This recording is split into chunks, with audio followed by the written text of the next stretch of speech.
ఇది వరకు రోజుల్లో ఒక ఊర్లో ఒక పెయింటర్ ఉండేవాడు. అతను ఏంటంటే పెయింటింగ్ చాలా లైవ్లీగా, అంటే ప్రాణం పోసారు పెయింటింగ్కి అంటారు కదా, అలా వేసేవాడంట అతను పెయింటింగ్.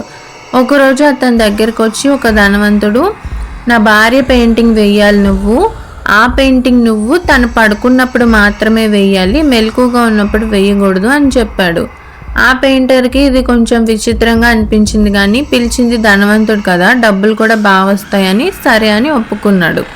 టైం నైట్ 11-12 అలా అయ్యే టైంకి తన ఇంటికి వెళ్ళాడు. తన ఇంటికి వెళ్ళే టైంకి ఆ ధనవంతుడి భార్య సోఫా మీద పడుకుని ఉంది. తనకి ఎలా ఉందంటే చాలా రోజుల నుండి అక్కడే పడుకున్నట్టు, ఏదో ఒక రకమైన నీరసంగా ఆవిడకి అనిపించింది. ఏమోలే ఆవిడకి ఒంట్లో బాగాలేదేమో అనుకొని ఇంకా తన పెయింటింగ్ అయితే వేయడం స్టార్ట్ చేశాడు. ఆ పెయింటర్కి ఏంటంటే పెయింటింగ్ వేసేటప్పుడు ఫస్ట్ రోజు ఆవిడ ఎందుకో కొంచెం డిఫరెంట్గా కనిపించింది. సెకండ్ రోజు ఏమో ఏదో ఒక రకమైన చర్మం కొంచెం ఉబ్బిపోయినట్టుగా తనకి కనిపించింది. మూడో రోజు అయితే కొంచెం బ్యాడ్ స్మెల్ కూడా రావడం స్టార్ట్ చేసింది. ఆ పెయింటర్ ఏమనుకున్నాడంటే ఏమో ధనవంతులు ఇల్లు కదా, వీళ్ళు వాడే సెంట్లు కూడా ఎలాగే డిఫరెంట్గా ఉంటాయేమో, అడిగితే మళ్ళీ ఏమనుకుంటారో అని తన పని తను చూసుకున్నాడు. ఆ పెయింటింగ్ వేయడానికి 3 days వరకు పట్టింది. ఓన్లీ నైట్ టైమ్సే వెళ్ళాడు కదా, అందుకే కొంచెం ఎక్కువ టైం పట్టింది. సరే చాలా బాగా వేసావు నువ్వు, ఉండు నీకు డబ్బులు తీసుకొస్తాను అని ఆ ధనవంతుడైతే పైకి వెళ్ళాడు, ఇంటి పైకి.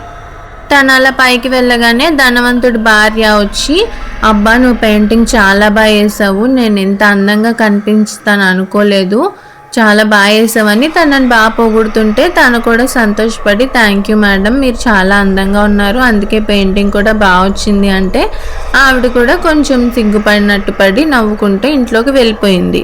ఆ ధనవంతుడి పైనుండి కొంచెం బాగానే ఎక్కువ డబ్బులు తీసుకొచ్చి తనతో మాట్లాడుతున్నాడు అనమాట. నా భార్య చనిపోయి ఇప్పటికి 3 రోజులు అవుతుంది, నేను నీ దగ్గరకు వచ్చిన రోజే చనిపోయింది, కానీ నా భార్య ఫోటో ఏదైనా ఉంటే నాకు బాగుండు అనిపించింది నాతో, అందుకే నీతో పెయింటింగ్ వేయించుకున్నాను, తను చనిపోయిందన్న విషయం నీకు చెప్పలేదు, నన్ను క్షమించు, కానీ నువ్వైతే చాలా బాగా పెయింటింగ్ వేసావు అని చెప్పి ఆ ధనవంతుడు అయితే లోపలికి వెళ్ళిపోయాడు. అంటే పెయింటర్తో మాట్లాడింది ఆ ధనవంతుడి భార్య ఆత్మ.